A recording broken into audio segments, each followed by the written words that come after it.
जब मैं कश्मीर पहुंचा तो मेरे सब विचार खूबसूरत नजारों में खो गए। वो एक महीना कुछ ऐसी खुशी और बेखबरी के आलम में गुजरा कि मैं दफ्तर और सब के बारे में सब भूल गया। न जाने कब महीना गुजर गया। नमस्ते मुकुंद बाबू। नमस्ते सर, नमस्ते। कहिए, छुट्टी कैसे कटी? बड़े मजे से। आप सुनाइए कुछ नई खबर। खबर तो एक ही है सर। क्या? वो मिस्टर आचार्य आपके छुट्टी पर जाते वक्त आपसे झगड़ा करके चले गए थे। हाँ। बड़े साहब से भी खूब झगड़ा हुआ, शायद उनको रिजाइन करना पड़े। My God. फिलहाल तो 3 महीने की छुट्टी दी है।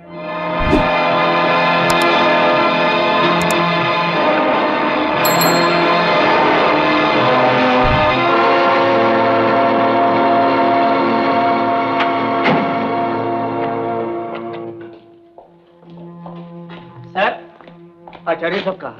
वो लोग तो कल ही चले गए। कहाँ? मैंने पूछने की बहुत कोशिश की लेकिन उन्होंने अपना पता नहीं बताया। अब तो मैं ही ऑफिशिएट कर रहा हूँ।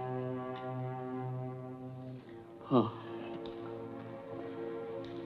सर, इतनी दूर से आए हैं, चाय तो पीते जाइए। मैं ऊपर कह देता हूँ बनाने के लिए। Thank you. फिर कभी।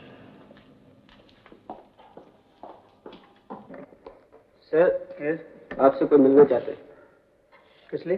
वो तो बताया नहीं, लेकिन कहा है कि जरूरी काम है और आपके किसी दोस्त के पास से आए। दोस्त के पास? क्या नाम क्या बताया? नाम तो बताया नहीं। ठीक है, भेजो। आइए। नमस्ते, आइए बैठिए। Thank you. मैं अनंत चटर्जी, आपके दोस्त आचार्य साहब ने मुझे भेजा। कौन? सच में? कहाँ है वो? वो अस्पताल में है। हॉस्पिटल में? क्या हुआ? कोई एक्सीडेंट? फिर? उन्हें कैंसर हो गया है सर। कैंसर? अब से क्या छिपाऊं सर, बचने की कोई उम्मीद नहीं।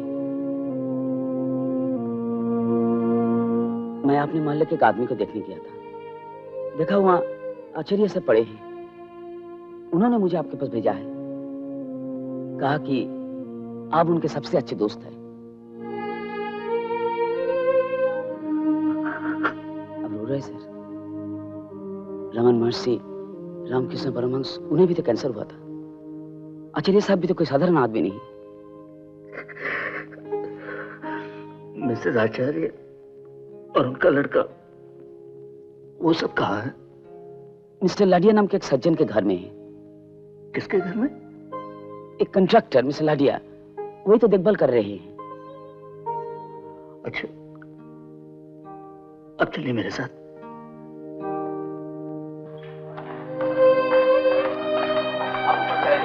कैबिन नंबर 9, मैं अभी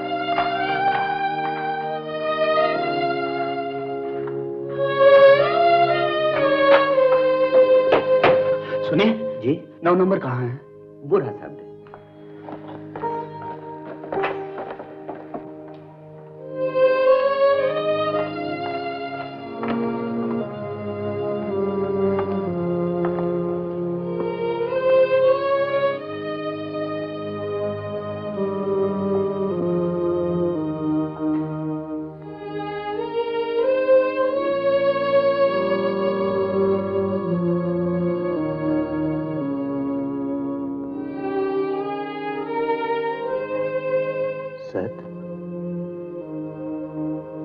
अरे तू अब बैठ। देख क्या ठाटदार बीमारी मोल ली। बात मत कर मुझसे।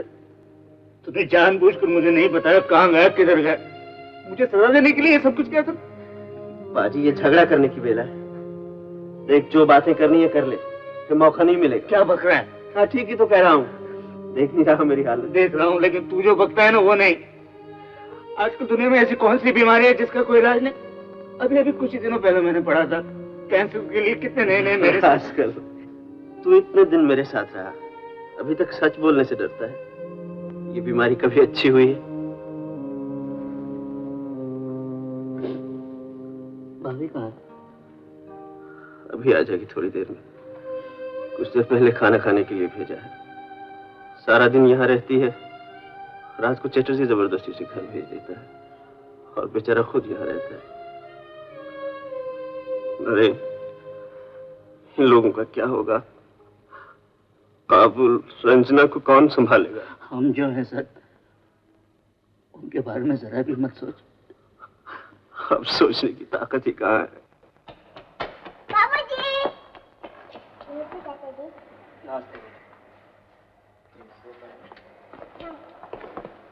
अरे नमस्ते भाभी।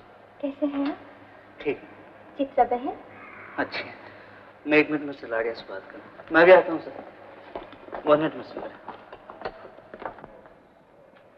काबुल बेटा, तेरी पढ़ाई कैसी चल रही है? बाबूजी, आप कब वापस आएंगे? आपके बिना पढ़ाई अच्छी नहीं लगती। क्यों? मुझे कोई नहीं पढ़ाता। क्यों, तेरी माँ पढ़ाती है ना? माँ तो दिन भर रोती रहती है।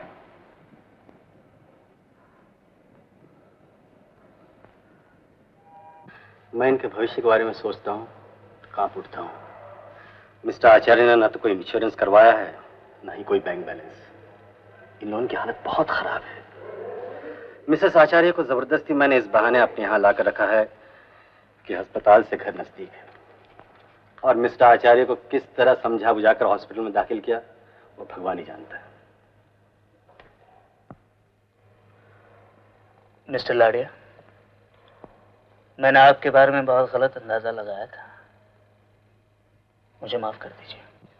इसमें माफी मांगने की क्या बात है? हम सब ऐसी गलतियां करते हैं। बाहर से देखकर आदमी को पहचानना बहुत मुश्किल है मिस्टर शर्मा।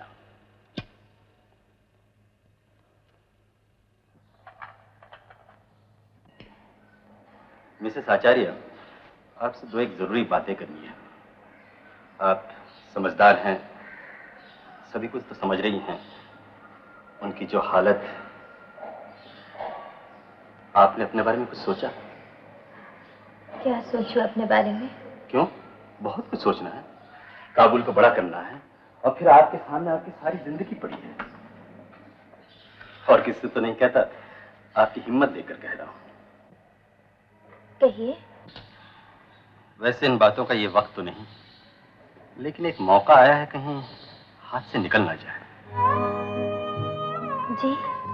आपने देखा होगा अपने घर के नीचे एक लॉन्ड्री है, उसका मालिक करीब 2 साल पहले गुजर गया। एक बूढ़ा नौकर है, वही दुकान चला रहा है।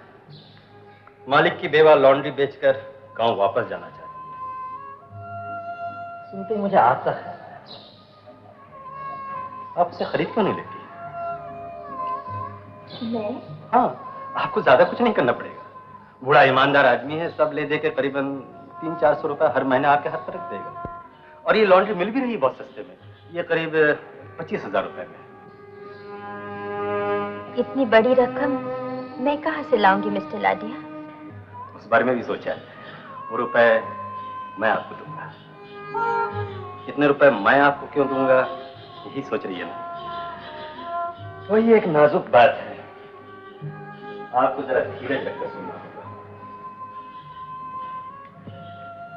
ये कागज आचार्य देखते ही समझ जाएंगे। ये एक सप्लीमेंट्री बिल है जो उन्होंने पास नहीं किया था। इस कागज पर अगर मिस्टर आचार्य बिना तारीख के दस्तखत कर दें तो मुझे काफी बड़ी रकम मिल जाएगी, और उसमें से 25,000 रुपए देना मेरे लिए कोई मुश्किल नहीं। आपको ये सब कहने की हिम्मत कैसे पड़ी? क्या इसलिए आपने मुझे यहाँ लाने की शराफत दिखाई थी? इतना नाराज होने की बात नहीं मिसेस आचार्य। आपको अगर बहुत बुरा लगे तो... बुरा लगे मतलब? क्या ये गलत काम नहीं? इसके पहले जो आपने सवाल किया था उसका जवाब पहले दे दो। आपको बड़े आदर से बुलाकर लाया, यहाँ रखा, इसमें थोड़ी सी खुदगर्जी थी। लेकिन मैं आपको यकीन दिलाना चाहता हूँ कि ये स्वार्थ न रहने पर भी इस मुसीबत में मैं आपकी मदद जरूर करता हूँ। ये बात ना ही की जाए तो अच्छा है। किसके लिए अच्छा है? काबुल के लिए, आपके लिए? मिसेस आचार्य, जिंदगी मैंने देखी है, काफी ठोकरें भी खाई है, तजुर्बे की बात कहता हूँ। आपकी हमदर्दी का शुक्रिया मिस्टर लाडिया, लेकिन दुनिया में ऐसे लोग भी हैं जो बिना किसी गर्ज के मेरी मदद करेंगे। आप शायद मिस्टर शर्मा की बात कर रही हैं। इसमें कोई शक नहीं, वो आपकी काफी मदद करेंगे। लेकिन कब तक? ये आदर, ये इज्जत क्या हमेशा रहेगी, या उनके सहारे जिंदगी गुजारना आपके लिए इज्जत की बात होगी? मैं सब कुछ सोच समझ के कह रहा हूँ, आपकी तरफ से, अपनी तरफ से। इसे आप अपने पास रखिए, उन्हें दिखाइए। अगर उन्हें बुरा लगे तो फाड़ कर फेंक दीजिएगा। मैं फिर कभी इसके बारे में आपसे जिक्र नहीं करूंगा।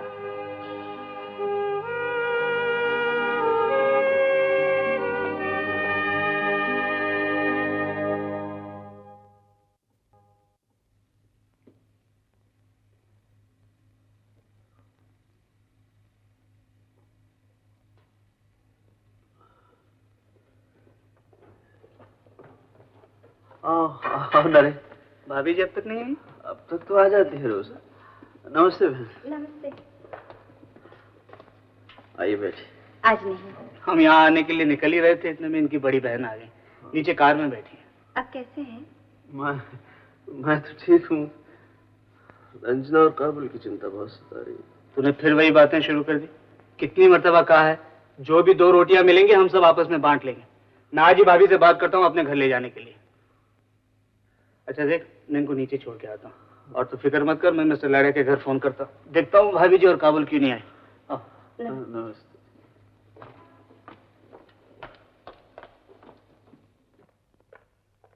क्या तुम उन्हें अपने यहाँ लाने को कह रहे थे? हाँ, क्यों?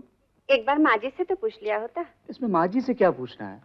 सत मेरा दोस्त है, इतनी बड़ी मुसीबत में है, अगर भाभी जी हमारे घर रहे तो क्या है सर? तुम समझते क्यों नहीं? माँ जी को तो तुम जानती ही हो। रंजना जी के बारे में उन्हें मालूम हो गया तो हमारे हाथ का छुआ पानी तक नहीं पिएंगी। सो तो है, लेकिन सोचे समझे बिना उन्हें घर लाना ठीक नहीं होगा। वो जहाँ है वहीं रहने दो। हाँ, गुजारे के लिए हर महीना कुछ दे दिया करो। इस मुसीबत में वही बड़े काम आ जाएगा उनको। खैर बाद में बात करें।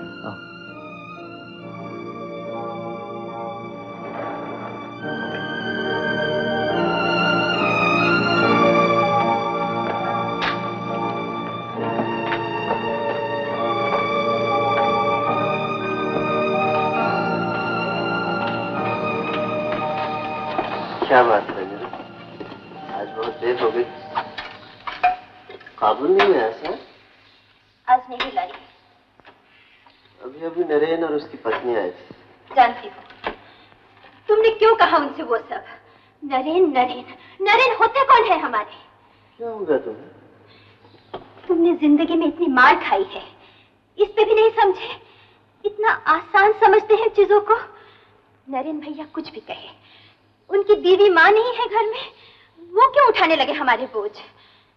मैंने अभी अभी जो उनके मुंह से सुना है, तुम भी सुनना चाहते हो? जानना चाहते हो असली सच क्या है? क्या सुना है तुमने? जाने दो, झूठी उम्मीदें। जीने का हमारे लिए अब यही रास्ता बाकी रह गया है। मैं ये कागज लाई थी सिर्फ तुम्हें दिखाने के लिए और तुम्हारे सामने इसे फाड़ कर फेंक देने के लिए, लेकिन अब यूं लगता है इसके सिवा कोई चारा नहीं।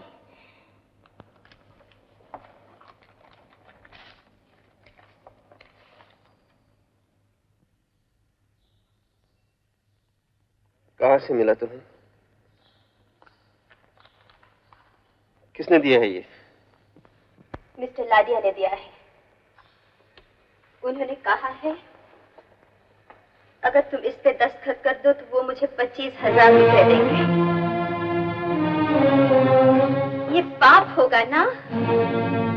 मैं पूछती हूँ, खून की गठरी बांधकर तुम्हें मिला क्या है? एक दिन के लिए भी सुख का मुंह देख पाए? सुख की बात छोड़ो, ये बताओ मैं काबुल को पाल पोस कर बड़ा कैसे करूं? तुम जिन राहों पर सर ऊंचा करके चले हो, क्या तुम चाहते हो मैं उन राहों पर भीख मांगूं? जिंदगी भर तुम्हारे दोस्तों की खैरात पर जिंदा रहूं? जो जब चाहे मेरी तरफ टुकड़ा फेंक दे और जब चाहे नहीं। इससे तो मेरी माँ का पेशा अच्छा था। तुम चाहते हो काबुल के लिए मुझे वही पेशा अपनाना पड़े? अगर काबुल तुम्हारा बेटा होता।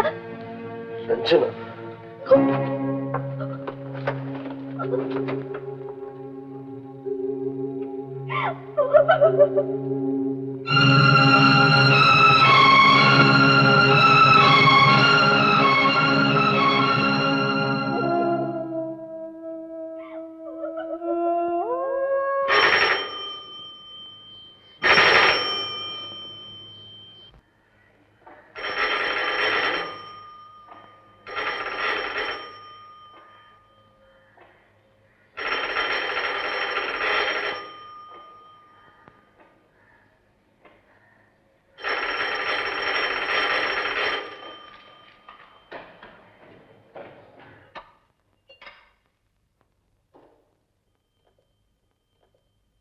भाभी जल्दी चलिए। क्या बात है? चाची जी का फोन आया था, मैं अभी हॉस्पिटल से ही आ रहा हूँ। क्या हुआ? सच बताइए। वही हुआ जिसका डर था भाभी। उसके मुंह से खून निकला, आवाज भी बंद हो गई। गॉड, मैं भी चलता हूँ। अब समझती क्यों नहीं भाभी? जल्दी कीजिए, समय बहुत कम है। अब दादाजी को खबर कर दीजिए। उन्हें क्यों? उन्होंने तो सच से अपना नाता तोड़ दिया है, फिर इस उम्र में उनको ये दुख क्यों दे भाभी? ये दुख तो उन्हें भुगतना ही पड़ेगा भैया। उनके ना होने पर इनकी अंतिम क्रिया कौन करेगा? मुखाग्नि कौन देगा? काबुल तो उनको। चलिए उसे लाए, मैं भाभी को हॉस्पिटल ले जाता हूँ। आप काइंडली काम कीजिए, सत्य दादाजी को यहाँ फौरन आने के लिए टेलीग्राम दे दीजिए, वजह भी लिख दीजिएगा। और उनका एड्रेस है सत्य शरण आचार्य, सप्तपर्णी, उत्तर प्रदेश। आप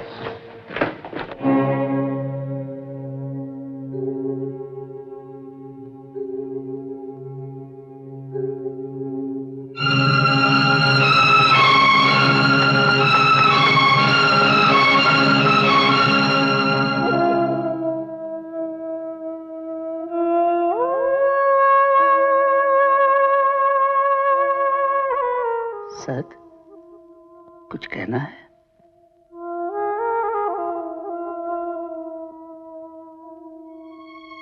नर्स, प्लीज।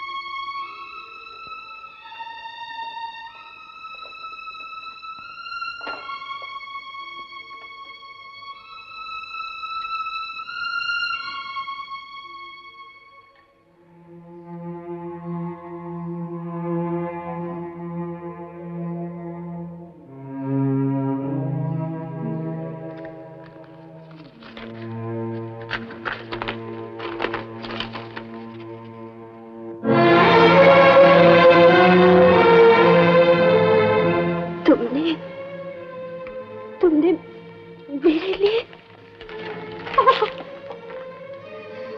नहीं, मैं ये नहीं होने दूंगी, मैं ये कभी नहीं होने दूंगी।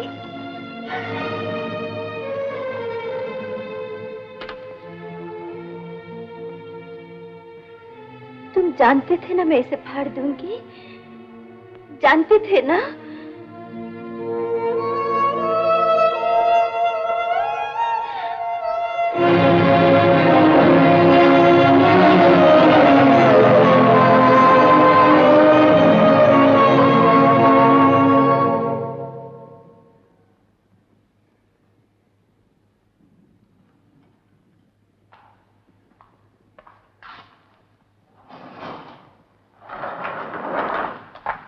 अभी तक दादाजी नहीं आए, मालूम नहीं देर क्यों हो रही है। चैटी जी तो गए हैं स्टेशन, शायद पहचान नहीं पाए। ओ भगवान, क्या आखिरी वक्त भी मिल नहीं पाएंगे? अभी अभी मुंह से फिर खून निकला। ओ गॉड, आ गया।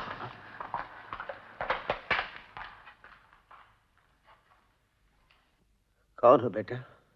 जी मैं सत का दोस्त नरेन हूँ। मुझसे सच कहो बेटा, क्या सत्य प्रिय? दादाजी,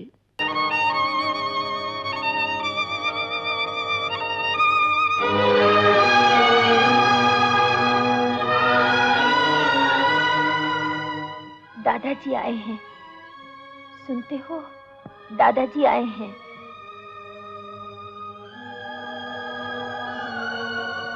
सत, देख दादाजी आए हैं।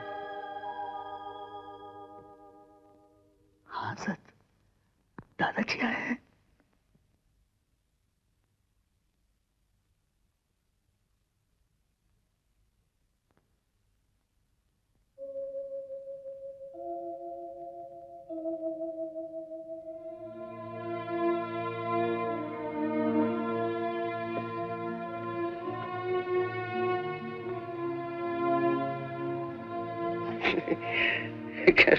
उस दिन तो बड़ा झगड़ा करके चला आया था ना, तुझे अच्छी तरह गाली भी नहीं दे पाया। अब तो तू बोल भी नहीं पाएगा, तू गाली तुझे जी भर के है। अरे तू रोता है, तू रोता क्यों है? ओ समझा, झगड़े के बाद आज पहली बार मिले इसलिए। क्या करते बेटा, विधाता ने यहाँ लिख दिया है। तू अपने विश्वास अपने विवेक, अपने विचार पर चलता रहा और मुझे अपने कुल की मर्यादा का पालन करना था। बिछोड़ तो होना ही था। डर लगता है बेटा। वही तो डरेगा क्यों? तू तो जानता है जहां तू जा रहा है वो आनंद लोक है। तू ये भी जानता है कि जिस तरह मनुष्य पुराने वस्त्र त्याग कर नए वस्त्र धारण करता है, उसी तरह आत्मा भी थके हारे शरीर को त्याग कर नया शरीर धारण करती है। और फिर आत्मा नैनं छिन्नन्ति शस्त्राणि नैनं दहति पावक न चैनं क्लेदयन्त्यापो न शोषयति मारुता। जिसे अस्त्र काट नहीं सकता, अग्नि जला नहीं सकती, यह आत्मा अछेद, अदाह्य, अमलीन, अशोष, नित्य सर्वव्यापी।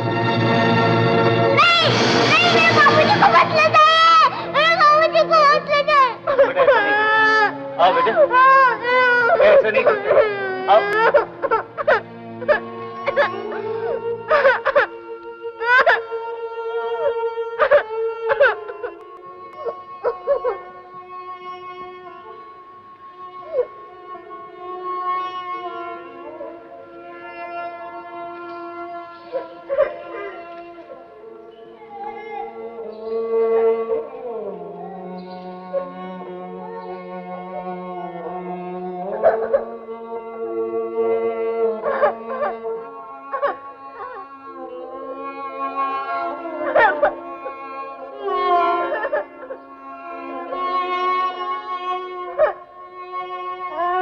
आओ बेटा, मुखाग्नि करनी है ना?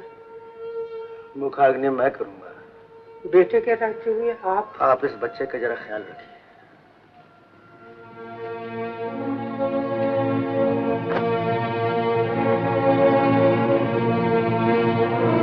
विमुखा बांधवा यान्ति धर्मस्तिष्ठति केवलम।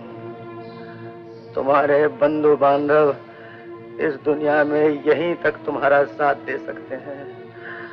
अब ये यात्रा तुम्हें अकेले ही करना है। तुम्हारा साथी है केवल तुम्हारा धर्म।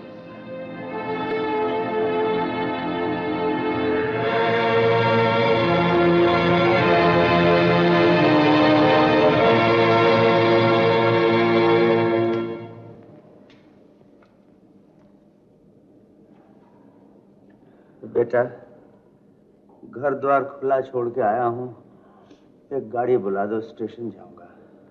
मैं खुद आपको स्टेशन पहुंचा दूंगा दादाजी। भाभी जी आ रही हैं, सिर्फ एक बार दूर से प्रणाम करने के लिए।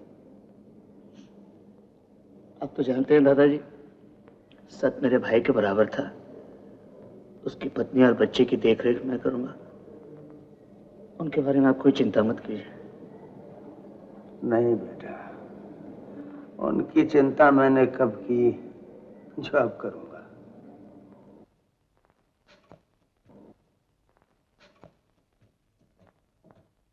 आइए बेटे। सर, श्राद्ध कहाँ होगा? श्राद्ध गांव में ही होगा। तो फिर इन लोगों को भी वहां जाना पड़ेगा? आवश्यकता नहीं, सब कुछ मैं ही कर लूंगा। मैं समझा नहीं, श्राद्ध भी आप ही कर लेंगे? हाँ, श्राद्ध भी मैं ही करूंगा। लेकिन बेटे के रहते हुए? यह भी बहुत छोटा है ना, इसीलिए अंतिम क्रिया भी मैंने ही की। झूठ! ये झूठ बोल रहे हैं। कबूल? हाँ, आप झूठ बोल रहे हैं। ऐसा नहीं कहते। तो फिर ये झूठ क्यों बोल रहे हैं? बाबूजी कहते थे झूठ बोलना सबसे बड़ा पाप है। क्या झूठ कहा इन्होंने? मैं छोटा हूँ इसलिए नहीं, मैं बाबूजी का बेटा नहीं हूँ, मैं और किसी का बेटा हूँ, इसलिए मैं श्राद्ध नहीं कर सकता। माँ ने मुझे सब बता दिया। किसने बताया? माँ ने। माँ कभी झूठ नहीं बोलती।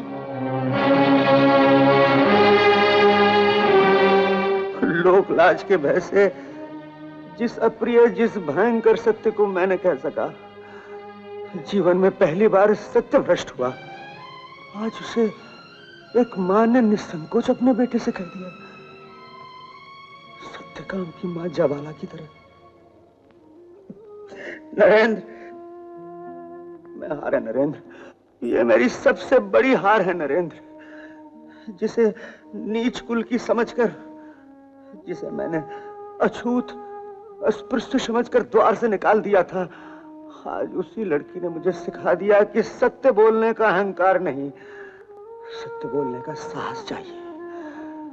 चाहे वो सत्य कितना ही अप्रिय, कितना कठोर क्यों ना हो। आज उस लड़की ने मुझे समझा दिया कि वो मुझसे कितनी बड़ी, कितनी महान है। भाभी को बुलाओ। लीजिए दादाजी। हाँ बेटा, अब तक पैसा ही था, लेकिन इस बच्चे के हाथ से पीऊंगा।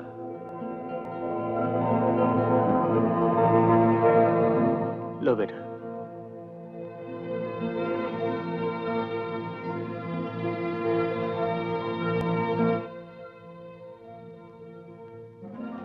प्रणाम क्यों कर रही है बेटी? चल, गाड़ी का समय हो गया। उठ। अरे अपने कुल का बस ये एक ही वंशधर रह गया है, इसे लिखाना है, पढ़ाना है, बड़ा करना है। 14 पीढ़ियों से चले आने वाले इस कुल की मान मर्यादा का रक्षा करना है। मेरे और कितने दिन रह गए बेटी, ये सब काम तुझे करना है।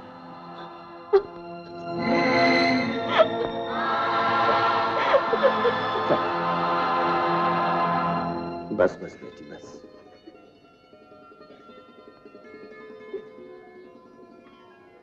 सत्यकाम, मेरा सत्यकाम। हाँ बेटी। आओ भाभी। दादाजी को उनकी लाठी देने चला तो देखा अब उन्हें लाठी की जरूरत नहीं, उन्हें सहारा मिल गया। वृद्ध दादाजी को एहसास हुआ कि खून से ही वंश की परंपरा नहीं चलती, जो विश्वास वहन करता है वही होता है असली वंशधर। इस कहानी का न आदि है न अंत। जब तक इंसान रहेगा, जब तक वो खुद को भगवान का प्रतिनिधि मानेगा, तब तक ये सत्य प्रिय की कहानी चलती रहेगी। आएंगे सत्य शरण, सत्य प्रिय, सत्य काम।